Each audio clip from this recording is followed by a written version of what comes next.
আজকের সিনেমার নাম হচ্ছে সাউন্ড অফ ফ্রিডম এবং নামটা সত্যি অ্যাপ্রোপ্রিয়েট। সত্য ঘটনা অবলম্বনে এই সিনেমাটা কিছু কন্ট্রোভার্সিয়াল, কিছু সিরিয়াস টপিক নিয়ে আলোচনা করা হয়েছে। সেই কারণে প্রথমে তো ভাবছিলাম যে এটা নিয়ে ভিডিও বানাবো কি বানাবো না, তবে মনে হলো যে না, আপনাদেরও এই ব্যাপারগুলো জানা উচিত, তাই আর দেরি করলাম না। তো শুরু করা যাক। হে গাইস, আমি Arnab, welcome to my channel. আর এই ভিডিওতে আমি সাউন্ড অফ ফ্রিডম সিনেমাটাকে সম্পূর্ণ এক্সপ্লেন করবো। স্থানটা হচ্ছে হন্ডুরাস। আমরা একটা ছোট বাচ্চা মেয়েকে দেখতে পাই যার নাম হচ্ছে রোসিও। সে খুব সুন্দর গান করছে এবং সেই মুহূর্তে তাদের দরজায় এসে পৌঁছায় একজন মডেল যে রোসিওর পিতার খোঁজ করছে। কিছু সময় পরে সেই বাচ্চা মেয়েটা অর্থাৎ রোসিওর পিতা, যার নাম হচ্ছে রবার্টো, সে বাড়ি ফিরে আসে এবং সে বিউটি মডেলটি যার নাম হচ্ছে গিসেলা, সে রবার্টোর সাথে কথা বলতে থাকে। মোটমাট গিসেলাকে সম্ভবত অনেকে চেনে, টিভিতে অ্যাডভার্টাইজমেন্ট বলুন বা ছবি বলুন। সেই কারণে রবার্টো তার কথাগুলোকে সিরিয়াসলি নেওয়া শুরু করে। এখন কথা হচ্ছে যে রবার্টোর মেয়ে অর্থাৎ রোসিও খুব সুন্দর গান করে এবং তার গানটা গিসেলাকে খুব ইমপ্রেস করেছে এবং তাদের টিম রোসিওকে একটা সুযোগ দিতে চায় তাদের বিউটি কন্টেস্টে যোগদান দেওয়ার জন্য। এখন চাইল্ড মডেলিং এর ব্যাপারে তো আপনারা জানেন, আমরা টিভিতে বিভিন্ন চাইল্ড প্রোডাক্ট দেখি যেখানে বাচ্চারাই অভিনয় করে, বিভিন্ন অ্যাডভার্টাইজমেন্ট করে। তো কি মনে হয় আপনাদের, বাচ্চাগুলোকে কি যেখান থেকে তুলে আনা হয়? অবভিয়াসলি তাদের সিলেকশন হয় আলাদাভাবে। তো রবার্টো সেটাই ভাবছে যে তার মেয়ের এত সুন্দর গলা, এত সুন্দর গান করে, সেই কারণেই হয়তো সে এত বড় একটা সুযোগ পেয়েছে। এটা একটা গর্বের ব্যাপার পিতা হিসেবে তার কাছে, সেই কারণে সে রাজি হয়ে যায়। কিছু সময় পরে রবার্টোর ছেলে, যার নাম হচ্ছে মিগুয়েল, সেও খেলাধুলা করে বাড়ি ফিরে আসে। তো আগামীকাল সিলেকশন আছে, রবার্টো যদি চায় তো তার ছেলে এবং মেয়েকে সেখানে নিয়ে যেতে পারে এবং রবার্টো অনেক খুশিতে আগামীকাল তার ছেলে এবং মেয়েকে সে নির্দিষ্ট স্থানে নিয়ে যায়, একটা হোটেলের একটা রুম যে ঠিকানাটা তাকে দেওয়া হয়েছিল। রবার্টো তার ছেলে এবং মেয়েকে সেখানে দিয়ে আসে এবং সেখানে সেই দুজন না, অন্যান্য অনেক বাচ্চারাও রয়েছে, তবে গার্জিয়ানরা সেখানে অ্যালাউড না। সেই কারণে রবার্টোকে সেখান থেকে চলে যেতে হবে এবং সে যাতে সন্ধ্যেবেলায় আবার ফিরে এসে তার বাচ্চাদের বাড়ি নিয়ে যায়। রবার্টো তারপর বাড়ি চলে যায় এবং সন্ধ্যেবেলায় আবারও ফিরে আসে তার ছেলে এবং মেয়েকে আনার জন্য, তবে দেখতে পারে যে সেই হোটেলে সেই রুমটা একদম খালি, যেন সেখানে কিছু হয়নি। রবার্টো একদম পাগল, সে উন্মাদের মতন তার ছেলে এবং মেয়েকে খুঁজে বেড়াচ্ছে। কি হলো তাহলে তার ছেলে মেয়েদের? চাইল্ড অ্যাবডাকশন নতুন কিছু না এবং বর্তমানে এই সংখ্যাটা বেড়েই চলেছে। বিভিন্ন স্থান থেকে বাচ্চাদের কিডন্যাপ করে নিয়ে যাওয়া হয়, তবে ব্যাপার হচ্ছে যে কিডন্যাপ করার পর তাদের সাথে কি করা হয়। বর্তমানে স্থানটা হচ্ছে আমেরিকা। আমরা একজন হোমল্যান্ড সিকিউরিটি এজেন্টকে দেখতে পাই যার নাম হচ্ছে টিম সেখানে একা ছিল না, তার সম্পূর্ণ দল সেখানে ছিল। তারা একটা মানুষকে ট্র্যাক করছে, সেই মানুষটার নাম হচ্ছে আর্নেস্ট। সেই মানুষটার অ্যাক্টিভিটি দেখে আমরা বুঝতে তো পারছি যে সে কোনো সৎকর্ম তো করছে না। সে তার কম্পিউটারে লগ ইন করে যেখানে বেশ কিছু বাচ্চাদের ছবি দেখে তো স্পষ্ট মনে হচ্ছে যে সে এই বাচ্চাগুলোকে নিয়েই বিজনেস করে।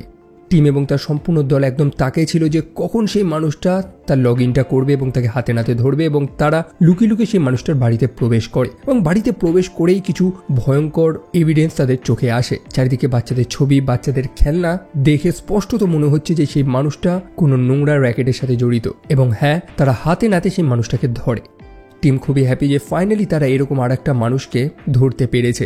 দিনের দিন এই মানুষগুলোর সংখ্যা তো বেড়েই চলেছে, তবে টিমের আর এক সঙ্গী অর্থাৎ ক্রিস, সে জানায় যে এই মানুষগুলোকে ধরলেও যে বাচ্চাগুলোকে পাওয়া যাচ্ছে না বা যে বাচ্চাগুলো এই মানুষগুলোর কারণে ফেসে গেছে বা হারিয়ে গেছে, তাদের কি তারা পেয়েছে? এখন টিমের কথা হচ্ছে যে বাচ্চাগুলোকে পাওয়া যাচ্ছে না তারা সম্ভবত দেশের বাইরে। এখন দেশের বাইরে হলে তাদের হাতেই বা আর কি আছে? তবে এতদিন এই কাজগুলো ধীরে ধীরে ক্রিসকে অসুস্থ করে দিচ্ছে। শুধু ক্রিস না, টিম যখন সেই মানুষটার ঘর থেকে উদ্ধার করা যে টেপ, যে ফাইল গুলো ঘাটাঘাটি করছে, সেখানে যে ভিডিওস গুলো বেরিয়ে আসছে যেগুলো টিমকে অসুস্থ করে দিচ্ছে। আর কেনই বা করবে না? টিম নিজেও একজন সাংসারিক মানুষ, তার নিজেরও একটা পরিবার রয়েছে, তারও বাচ্চা কাচ্চা রয়েছে। সে তার বস অর্থাৎ মিস্টার ফ্রস্টের থেকে একটা সপ্তাহ চেয়ে নেয় যে সেই কেসটাকে সে নিজে হ্যান্ডেল করবে। এই মানুষগুলোকে ধরা তো অনেক সহজ, কিন্তু সেই বাচ্চাগুলো যারা হারিয়ে যাচ্ছে তাদেরকে খোঁজা খুবই কঠিন এবং এই কঠিন কাজগুলো করার জন্য কিছু কঠিন পদক্ষেপই নিতে হবে। টিম চলে যায় সেই মানুষটার সাথে সাক্ষাৎ করতে যাকে অ্যারেস্ট করা হয়েছে, মিস্টার আর্নেস্ট, যে মানুষটা চাইল্ড পোর্নোগ্রাফির একটা র্যাকেট চালায় এবং এই মানুষগুলোকে আমরা কি বলি? তবে মানুষটার থেকে কথা বার করা তো খুবই কঠিন, সেই কারণে টিমকে অভিনয় করতে হয়েছে। টিমকে বোঝাতে হয়েছে যে সেও সেই মানুষটার মতনই বিকৃত মস্তিষ্কের। যদিও প্রথমে সেই মানুষটার বিশ্বাস অর্জন করা তো একটু কঠিন ছিল, তবে টিম সেই মানুষটাকে দেখায় যে তার এগেনস্টে কি কি কেস রয়েছে এবং টিম চাইলে তার এগেনস্টে যে কেসগুলো রয়েছে সেগুলোকে ড্রপ করে দিতে পারে, অর্থাৎ মানুষটা কমপ্লিটলি ফ্রি। আর মানুষটা সেটাই তো চায়। তার পরিবর্তে মানুষটাকে একটা হেল্প করতে হবে, তার ক্লায়েন্টগুলোর কন্ট্যাক্ট টিমকে দিতে হবে। আসলে টিমও তো সেই জিনিসটা ফিল করতে চায় যেটা এই মানুষটা ফিল করছে। অ্যাকচুয়ালি এই মানুষটা যাদেরকে বলা হয় তাদের একটা গ্রুপ রয়েছে, দেশের কোনাকাঞ্চায় ছড়িয়ে এরা একটা র্যাকেট চালাচ্ছে এবং কোটি কোটি মানুষদের মধ্যে থেকে এদের খুঁজে বার করাটা খুবই কঠিন। আর এদেরকে খোঁজার জন্য বা এদেরকে চিনতে হলে আপনাকেও এদের মতনই হতে হবে এবং টিম ফাইনালি সেই মানুষটার বিশ্বাসটা অর্জন করে নেয়। সে মানুষটাকে খোলা ছাড় দিয়ে দেয় একদম। সেই মানুষটা তার ক্লায়েন্টের সাথে সাক্ষাৎ করে এবং তারা একত্রে টিমের জন্য একটা বাচ্চার ব্যবস্থা করে দেয়। এখন টিম তাকে এতটা হেল্প করেছে সেই জেল থেকে বেরোতে, তো সেই কারণে সেও টিমকে একটু হেল্প করছে এবং সে যে বাচ্চাটাকে জোগাড় করে দিয়েছে সেটা আর কেউ না, গল্পের শুরুতে কিডন্যাপড হয়ে যাওয়া সেই বাচ্চা ছেলেটার যার নাম হচ্ছে মিগুয়েল। দেখেছিলাম তো যে রবার্টোর ছেলে এবং মেয়ে দুজনকে কিডন্যাপ করে নেওয়া হয়েছিল, তো মিগুয়েলকে তো পাওয়া গেছে। এই ছোট বাচ্চাটাকে তারা টেডি বিয়ার বলে ডাকে এবং আগামীকাল এই বাচ্চাটা সম্পূর্ণ টিমের জন্য থাকবে। আর টিম এটাই তো শোনার অপেক্ষা করছিল। এই মানুষটার এগেন্স্টে কোনো হার্ড এভিডেন্স ছিল না। অবভিয়াসলি মানুষটা কিছু টাকা পয়সা খরচা করে বেরিয়েই যেতে পারতো, তবে এবার তাদের কাছে একদম ঠোস প্রমাণ রয়েছে। একই সাথে তারা এবার একটা বাচ্চাকেও বাঁচাতে পারবে। টিম চেয়েছিল যে অন্তত সে একটা বাচ্চাকে বাঁচাবে। যাই হোক, টিমের কথাতে মিস্টার আর্নেস্ট তো ফেসে যায়। মিস্টার আর্নেস্টকে অ্যারেস্ট করে নিয়ে যাওয়া হয় এবং পরের দিন টিম অপেক্ষা করছে সেই ক্লায়েন্টের যে সেই বাচ্চাটার ডেলিভারি দেবে। আর কি, মাঝ রাস্তাতেই টিম সেই ক্লায়েন্টকে অ্যারেস্ট করে নেয় এবং সেই বাচ্চাটাকে তারা বাঁচিয়ে নেয়। বাচ্চাটার নাম হচ্ছে মিগুয়েল, যেমনটা আমরা দেখেছি। বাচ্চাটা প্রথমে খুবই ভয় ছিল, কারণ সে কিছু বুঝতে পারছিল না যে কে ভালো কে খারাপ। সে কনফিউজড, সে জাস্ট ইউজ হয়েছে। তবে টিম কথা বলে বলে তার বিশ্বাসটা অর্জন করে, তাকে বোঝায় যে সে স্বাধীন এবং খুব শীঘ্রই তার পিতা এসে তাকে নিয়ে যাবে। টিম তার নিজের নামটা জানায়, তবে স্প্যানিশে তাকে টিমেটেও বলা হয়, যেটা এক টাইপের পবিত্র নাম। এবং তখনই মিগুয়েল তার গলা থেকে একটা হাড় বার করে, সেখানেও সেই টিমেটেও নামটা লেখা ছিল, যে হাড়টা মিগুয়েলকে তার বোন দিয়েছিল। আমরা এটাও তো দেখেছিলাম যে তার বোন অর্থাৎ রোসিও, তাকেও তো কিডন্যাপ করা হয়েছে। তবে সে কোথায়? মিগুয়েল টিমকে রিকোয়েস্ট করতে থাকে যে সে যাতে তার বোনকেও খুঁজে বার করে। তবে সে কোথায় এখন? আমরা একটা ফ্ল্যাশব্যাকের সিন তো দেখতে পাই, যেখানে আমরা দেখি যে সেই মডেল গিসেলা এবং বেশ কিছু মানুষ তারা বাচ্চাগুলোকে বোকা বানিয়ে সেখান থেকে তো নিয়ে যায় এবং তাদেরকে একটা শিপ কন্টেনারে পুরে একটা ভিন্ন দেশে নিয়ে চলে যায়। সেটা হচ্ছে কার্টাগেনা, কলম্বিয়া। মিগুয়েল এবং রোসিও তখনও একত্রে ছিল, আর সেই মুহূর্তে সেই ক্লায়েন্টটা আসে যাকে একটু আগে টিম অ্যারেস্ট করেছিল। সে মিগুয়েলকে সেখান থেকে তুলে নিয়ে চলে যায়। সে মিগুয়েলকে খাওয়ায় দাওয়ায় একটা বাচ্চাকে খুশি করার জন্য যেগুলোর প্রয়োজন পড়ে। তবে মিগুয়েলের মনে তো ভয়, সে প্রথমে কথা শুনতে চাইছিল না। সেই কারণে সেই মানুষটা তাকে ভয় দেখাতে থাকে যে সে যদি কথা না শোনে তাহলে মিগুয়েলের বোনের অর্থাৎ রোসিওর অনেক ক্ষতি হবে, বা সেই খারাপ মানুষগুলো রোসিওকে হত্যাও করে দিতে পারে। তবে মিগুয়েলের চিন্তা নেই, সে যদি কথা শোনে তাহলে তার বোনের কিছু হবে না। মিগুয়েল তো কোনোদিন প্লেনে চড়িনি, এবার তার একটা সুযোগ আছে। সেই মানুষটা মিগুয়েলকে প্লেনে করে নিয়ে চলে যায় মেক্সিকোতে। সেখানে অন্য কিছু ক্লায়েন্টের সাথে তারা সাক্ষাৎ করে এবং সেখানে মিগুয়েলের নাম দেওয়া হয় টেডি বিয়ার। আর তারপরের স্টোরি তো আমরা জানি। সেখান থেকে মিগুয়েলকে এখানে পাচার করা হয় এবং এখানেই টিম তাকে রেস্কিউ করে।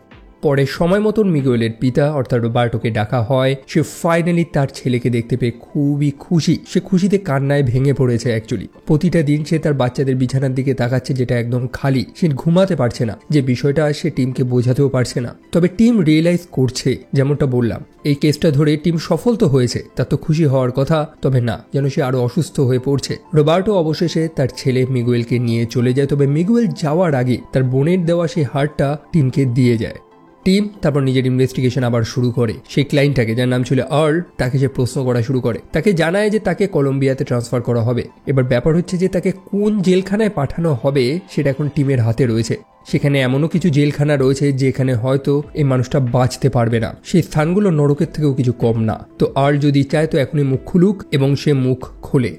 সম্ভবত সেই যে গিসেলা নামক মেয়েটা রয়েছে না, যে বিউটি মডেল রয়েছে, যেই বাচ্চাগুলোকে নিয়ে গেছিল অ্যাকচুয়ালি, তার ছবিটা টিম পেয়ে যায় এবং সেই হাতে আঁকা ছবিটা কলম্বিয়ান এমবেসিতে পাঠানো হয় ইনভেস্টিগেশনের জন্য। তবে একটা ইনভেস্টিগেশন চলতে সময় লাগে। এখন ঘটনাটা একটা নির্দিষ্ট দেশের মধ্যে না, দুই দেশের মধ্যে কমিউনিকেশন কোঅপারেশন চলতে একটু সময় লাগে। অন্যদিকে সেই ছোট্ট বাচ্চা মেয়েটা রোসিও, সময় যত কাটছে বাচ্চাটার সাথে খারাপের থেকে আরো খারাপ হচ্ছে। টিমকে একটু তাড়াহুড়ো করতে হবে, সেটা সে নিজেও জানে। সে তার বসকে রিকোয়েস্ট করে। তার বস জানায় যে তারা সামান্য হোমল্যান্ড সিকিউরিটি, একটা অন্য দেশে অপারেশন চালানো তাদের পক্ষে সম্ভব না। তবে টিম তার মনের কষ্টটা জানায় যে সে কিভাবে ভেঙে পড়ছে। তার বস বুঝতে পারে যে এই কেসটা যদি সে টিমকে না দেয় বা এই কাজটা যদি টিম না করতে পারে তাহলে হয়তো সে নিজেকেও ক্ষমা করতে পারবে না। সেই কারণে তার বস তাকে টাকা পয়সা, চ্যানেল নেটওয়ার্ক এমবেসির সাথে কথা বলে সব রকমের ব্যবস্থা করে দিয়েছে। তবে তার হাতে সময়টা কম রয়েছে। টিম তার পরিবারকে বিদায় জানিয়ে ফাইনালি কলম্বিয়াতে গিয়ে পৌঁছায়, যেখানে সে আরেকজন কলম্বিয়ান পুলিশ আরেকজন এজেন্টের সাথে সাক্ষাৎ করে, যার নাম হচ্ছে জর্জ। জর্জ তাকে নিয়ে যায় আরেকজন ফেমাস মানুষের সাথে সাক্ষাৎ করাতে, যাকে সবাই ভ্যাম্পিরো বলে ডাকে, যে একটা সময় সেই স্থানের বিখ্যাত কালি কার্টেলের একজন অ্যাকাউন্টেন্ট ছিল। বহু খারাপ কাজ করেছে সে, তবে এখন সে ভালো হয়ে গেছে। এখন ভালো হওয়ার স্টোরিটা আমরা একটু বাদে জানবো। এই মানুষটা বিভিন্ন ট্রাফিকারদের থেকে বাচ্চাদের কিনে তাদেরকে মুক্ত করে দেয়। সো রোসিও নামক সেই বাচ্চা মেয়েটা কোথায় থাকতে পারে হয়তো সেই মানুষটা জানে। এখন সিঙ্গেল একটা বাচ্চা মেয়েকে খোঁজা তো খুবই কঠিন, সেই দেশে নাও থাকতে পারে, তাকে অন্য দেশেও হয়তো পাঠিয়ে দেওয়া হয়েছে। তবে এটা একজনই কনফার্ম করতে পারবে, সেটা হচ্ছে ক্যাটি জুয়ারেস, একজন মডেল। আর তাকে তো আমরা এর আগেও দেখেছি যে নিজের একটা ভিন্ন পরিচয় দিয়েছিল, সে বলেছিল তার নাম গিসেলা, গল্পের শুরুতে যেটা দেখেছিলাম। ইয়েস, সে একজন বিউটি মডেল এবং তার কেরিয়ারে কোনো কালো দাগ নেই, তার এগেনস্টে কোনো কেস নেই। তবে তলে তলে যে সে এই কাজগুলো করে বেড়াচ্ছে সেটা কেউ জানে না।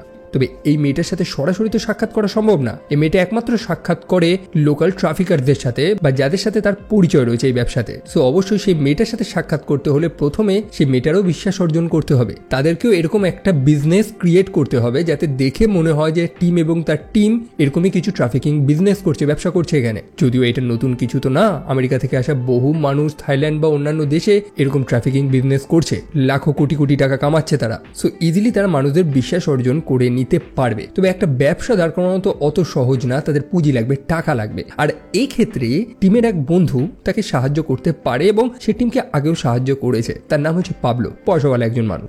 তারপরে ভ্যাম্পিরো সাক্ষাৎ করতে চলে যায় এল ক্যালাকাস নামক আরেকজন ট্রাফিকারের সাথে। ভ্যাম্পিরো জানায় যে তার এক বন্ধু আমেরিকা থেকে এসেছে এবং এখানে একটা বড় ব্যবসা তৈরি করতে চায়। তারা গোটা একটা আইল্যান্ড নেবে, একটা ক্লাব বানাবে মেম্বার্স অনলি, যেখানে কোটি কোটি টাকার খেলা হবে। এখন ক্যালাকাস তো লোভে পড়ে চলে যায় টিমের সাথে মিটিং করতে। টিম নিজেকে এখন সেই ক্লায়েন্ট বলে পরিচয় দেয় যে এখন একটা বড় বিজনেস করতে চায় এই দেশে। সে ঘরটাকে এমনভাবে সাজিয়েছে যে দেখে মনে হচ্ছে যে হ্যাঁ, সে খুব পার্টি টাটি মতরত খেতে খুব পছন্দ করে, যাতে অন্তত ক্যালাকাস বুঝতে পারে যে হ্যাঁ ভাই, এই মানুষটাকে দিয়ে কাজ হতে পারে। টিম জানায় যে তার মোটমাট 50 জন প্রয়োজন। এখন 50টা বাচ্চা পাচার করা ক্যালাকাসকে একা করতে পারবে? টিম জানায় যে তোমাকে একা তো করতে হবে না, তুমি জাস্ট বলো যে তুমি পারবে কি পারবে না, টাকার চিন্তা করতে হবে না। এখন অবশ্যই এত বড় একটা অফার সেই মানুষটাকে ঠুকরে দিতে পারে। সে চলে যায় তার অন্যান্য পার্টনারদের সাথে সাক্ষাৎ করতে এবং সেই কলম্বিয়ান পুলিশ এজেন্ট যে রয়েছে অর্থাৎ জর্জ, লুকিয়ে লুকিয়ে তার সব অ্যাক্টিভিটিসগুলোর উপরে নজর রাখছে যে সে কার কার সাথে সাক্ষাৎ করছে। এবং সেই মানুষগুলোর মধ্যে একজন রয়েছে সেই মেয়েটা, সেই মডেল, যার নাম হচ্ছে ক্যাটি। অন্যদিকে টিমের বস টিমকে ফোন করেছে, তার থেকে উত্তর চাইছে যে এতগুলো দিনে সে কি করেছে। না একটা আমেরিকান ট্রাফিকার, না কোনো ক্রিমিনালকে সে ধরতে পেরেছে, না কোনো বাচ্চাকে সে বাঁচাতে পেরেছে, উল্টে কোম্পানির টাকা খরচা করে যাচ্ছে। একটা বড় প্যালেস সে ভাড়া করেছে, সরকার কেন তার উপরে এত খরচা করে যাবে যখন সে কোনো রেজাল্টই দিতে পারছে না। তবে আমরা তো জানি যে টিমের সময় প্রয়োজন, যে সময়টা তার বস তাকে দিচ্ছে না, সেই কারণে টিম ভেবেছে যে আর কোনো রাস্তা নেই, এখন তাকে ফিরে যেতে হবে। সেই কথাটাই সে ভ্যাম্পিরোকে জানায়। তবে সে ভ্যাম্পিরো থেকে জানার চেষ্টা করে যে হঠাৎ এমন কি হলো, ভ্যাম্পিরো তো একজন কার্টেল ছিল, একজন কার্টেল মেম্বার, সে এরকম সৎ পথে চলে আসলো কেন। ভ্যাম্পিরো জানায় সত্য কথাটা যে এটা সেই দিন যখন তাকে জেল থেকে ছাড়া হয়েছিল। দীর্ঘ কিছুদিন জেলখানায় কাটানোর পর যখন সে হোটেলে ফিরে আসে, তাকে একটা এসকোর্ট দেওয়া হয়, একটা মেয়ে পাঠানো হয়। ভ্যাম্পিরোকে বলা হয়েছিল যে সেই মেয়েটার বয়স নাকি 24, তবে সে পরে রিয়েলাইজ করে যে না, বরং তার বয়স আরো অনেক কম, সেটা একটা 14 বছর বয়সের মেয়ে। এই জিনিসটাকে সে মেনে নিতে পারে না। সে জানে এখন তাকে কি করতে হবে, ঈশ্বর তাকে কি করতে বলেছে সে সেটা শুনতে পেয়েছে এবং সে টিমকেও সেটাও জানায় যে ঈশ্বর যদি তোমাকে বলে তোমাকে কি করতে হবে, ঈশ্বর যদি তোমাকে কিছু আদেশ দেয়, তুমি ঠিক সেটা শুনতে পাবে। এবং টিমও বুঝে যায় যে তাকে কি করতে হবে এখন। সে তার স্ত্রীকে ফোন করে জানায় যে সে তার জব কুইট করছে, সেই মেয়েটাকে বাঁচানো না পর্যন্ত সে ফিরে আসবে না। সে তার বসকেও বলে যে সে আর কাজ করবে না, সে রিজাইন দিচ্ছে। তার বস অবাক যে সে এতটা অবসেসড এই কাজটা নিয়ে যে সে তার নিজের কেরিয়ার, নিজের পরিবার নিয়ে চিন্তা করছে না। টিম পাবলোর সাথে সাক্ষাৎ করে তার সেই পয়সাওয়ালা বন্ধু, সেও ইনভেস্ট করতে চাইছে না কারণ কাজে রিস্ক রয়েছে, স্বয়ং মার্কিন সরকারও তাদের এই কাজে সাপোর্ট করছে না। তবে টিম জানায় যে তাকে এই কাজটা করতে হবে কারণ তারা সঠিক, এবং একটা সঠিক কাজ করার জন্য আপনাকে এত বেশি ভাবতে হয় না। এখন ইন্টারনেটের সময়, একই সাথে এই নেটওয়ার্কে চাইল্ড একটা বড় ভূমিকা নিয়েছে। বড় বলতে এতটাই বড় যে গত 5 বছরের থেকে আরো 5000% বেশি ইনক্রিজ হয়েছে। এই মুহূর্তে এটা সব থেকে বড় ইন্টারন্যাশনাল ক্রাইম নেটওয়ার্ক, যে বিষয়টাকে নিয়ে সিরিয়াস হওয়া প্রয়োজন। প্রত্যেকটা বাচ্চাকে অবশ্যই সে বাঁচাতে তো পারবে না, পাবলোর একটা ছোট সাহায্যে সে মেয়েটা তার জীবনটা ফিরে পাবে এবং পাবলো রাজি হয়ে যায়। তারা জায়গা ডিসাইড করে নিয়েছে যে কোন আইল্যান্ডটাকে তারা লিজে নেবে। সব খবরগুলো ক্যালাকাস তার টিমকেও দিয়ে দেয়, তারাও খুশি যে এত বড় একটা বিজনেসের অংশ হতে পেরে। অন্যদিকে সেই মেয়েটা অর্থাৎ ক্যাটি, সেও রাজি হয়ে যায়। তারা এখন পাবলো এবং টিমের সাথে মিটিং করবে। তারপরে তাদের মিটিং হয় এবং মিটিং সাকসেসফুল হয়ে যায়। টিম সেখানে খুবই সিরিয়াস। সে সেই মেয়েটাকে জানায় যে তুমি আমাকে 50টা মডেল ডেলিভার করবে, তারপরই টাকা নিয়ে সেই আইল্যান্ড থেকে বেরোতে পারবে। সন্দেহর কোনো সুযোগই নেই সেখানে, এবং তারা প্রত্যেকে রাজি হয়ে যায়। একই সাথে আর একটা সুখবরও রয়েছে যে টিমের বস টিমকে সম্পূর্ণ সাপোর্ট করছে। কলম্বিয়াতে তাদের এজেন্ট টিমের সব লিগ্যাল কাজগুলো সামলাবে, এমবেসির ফুল সাপোর্ট রয়েছে তার। টিম এখন বিনা চিন্তায় সেই বাচ্চাটাকে গিয়ে বাঁচাতে পারবে।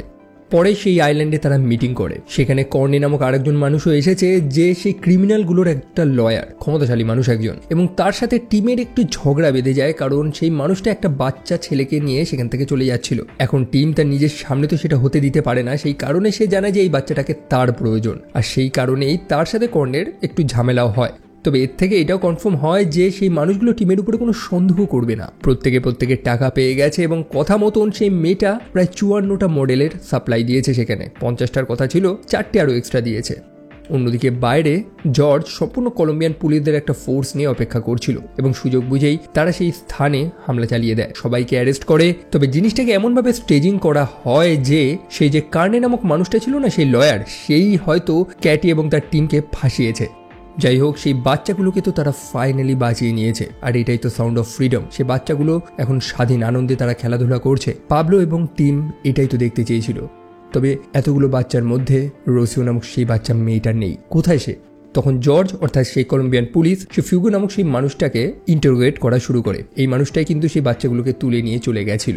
যদিও ফিউগো প্রথমে তো মুখ খুলবে না, তবে তাকে বলা হয়েছে যে সেই কলম্বিয়ান সেল 142-এ পেশাদারদের সাথে কি হয় সেটা সে কল্পনাও করতে পারবে না। তার বন্ধু সেই কারণে সেই ক্ষমতাশালী মানুষ তাকে সেই সেলে হত্যা করা হয়েছে। সেই ছবিটাই সে ফিউগোকে দেখায়, যেটা দেখেছে ভয় পেয়ে যায় এবং নিজের মুখ খুলে দেয়। এবার সেই রোসিও নামক মেয়েটাকে তারা বিক্রি করে দিয়েছে আর একজন রেবেলের কাছে, যাকে সবাই দ্য স্করপিয়ন বলে ডাকে। তবে কারা সেই রেবেল? তারা কলম্বিয়ার একটা রেবেল গোষ্ঠী, যারা জঙ্গলের মধ্যে বসবাস করে। অ্যামাজনের সেই ঘন অংশে পুলিশরাও প্রবেশ করতে পারে না, সেটা একটা নো ফ্লাই জোন। তো সেখানে যেহেতু সেই মেয়েটা রয়েছে, তো এই পুলিশদের বা পাবলো বলুন যাই বলুন, তাদের হাতে আর কিছু নেই, কেউ বাঁচাতে পারবে না।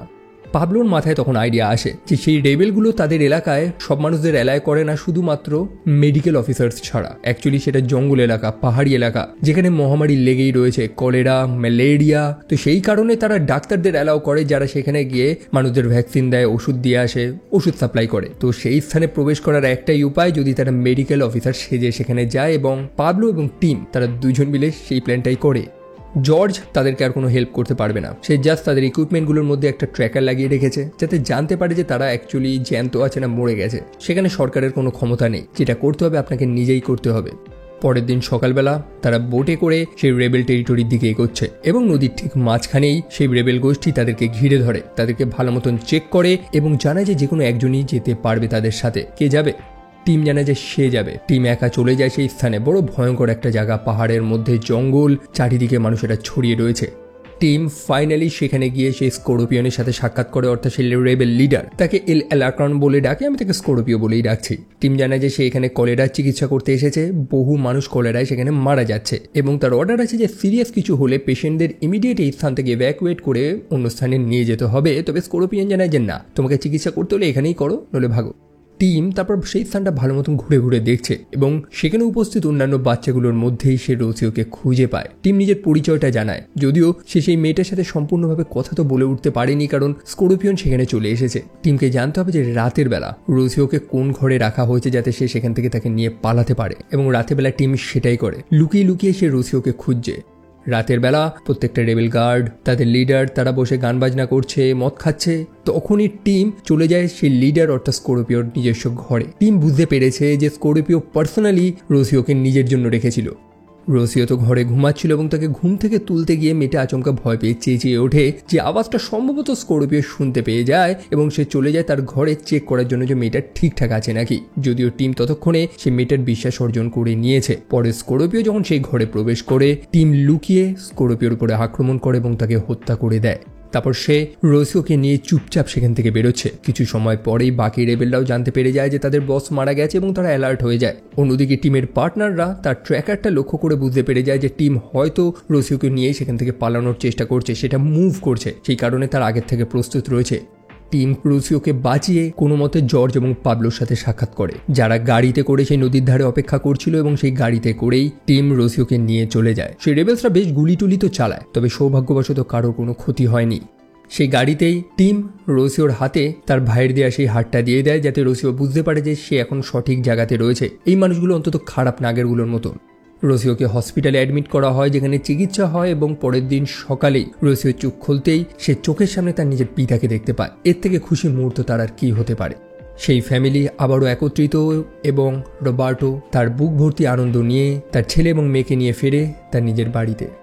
সিনেমার শুরুটা যেভাবে হয়েছে শেষটাও ঠিক সেভাবেই হয়। রুচিও বরাবরই একটু গান গাইতে পছন্দ করত এবং আবারও এতদিন পর নিজের বাদ্যযন্ত্রটা হাতের কাছে পেয়ে সে খুশিতে গান করা শুরু করে এবং এই সিনেমাটা এখানেই শেষ হয়। যেমনটা বললাম যে এটা সত্য ঘটনা অবলম্বনে, তাই রিয়েল ফেসগুলো আমরা সিনেমার শেষেই দেখতে পারি। যারা যারা এই সাহসী মিশনটাতে অংশ নিয়েছিল, টিম এবং তার সম্পূর্ণ পরিবারকেও আমরা দেখতে পারি। টিমের স্ত্রী খুবই সাপোর্টিভ, এই সম্পূর্ণ মিশনে সে তাকে যথেষ্ট সাপোর্ট করেছে। টিমের এই সাহসিকতার জন্য মার্কিন কংগ্রেস আরেকটা লেজিসলেশন পাস করে যেখানে তারা আন্তর্জাতিক কোঅপারেশন আরও বাড়িয়ে দেবে শুধুমাত্র চাইল্ড ট্রাফিকিং এই নির্দিষ্ট বিষয়টাকে ট্যাকেল করার জন্য। গল্পের শেষে একটা সিরিয়াস নোট দিয়ে সিনেমাটা শেষ হয় যে হিউম্যান ট্রাফিকিং এই মুহূর্তে বছরে প্রায় $150 বিলিয়ন একটা বিজনেস, যেটার একদম টপে আছে ইউনাইটেড স্টেট। এবং সব থেকে হাস্যকর বিষয় হচ্ছে যে বর্তমানে হিউম্যান স্লেভারি এত বেড়ে চলেছে যে সংখ্যাটা অগন্তিক। অর্থাৎ একটা সময় যখন দাসপ্রথা লিগ্যাল ছিল, আইনি ছিল, তার থেকেও বর্তমানে কয়েক গুণ বেশি, যেখানে দাসপ্রথা কিন্তু বেআইনি, আর যার মধ্যে অধিকাংশ দাস অধিকাংশ স্লেভস হচ্ছে বাচ্চা। আর এটাই হচ্ছে sound of freedom cinema story. সিনেমার টপিক খুবই বোল্ড, তা সত্ত্বেও আমি এটা নিয়ে ডিসকাস করলাম। বাকিটা ইউটিউবের হাতে, জানি না কি করবে আমার ভিডিওর সাথে। বাট আপনাদের কেমন লেগেছে, কি ওপিনিয়ন্স, সেটা অবশ্যই কমেন্ট সেকশনে লিখবেন। নিজেদের রায় পেশ করতে একদমই ভুলবেন না এবং আমাকে সোশ্যাল মিডিয়াতে ফলো করতে একদমই ভুলবেন না। আমার ফেসবুক, হোয়াটসঅ্যাপ এবং ইনস্টা লিঙ্কগুলো ডিসক্রিপশনে দেওয়া রয়েছে। তো দেখা হচ্ছে আপনাদের সাথে সেখানে। টিল দেন ভালো থাকবেন, ভালো রাখবেন। চলো, টেক কেয়ার অ্যান্ড বাই।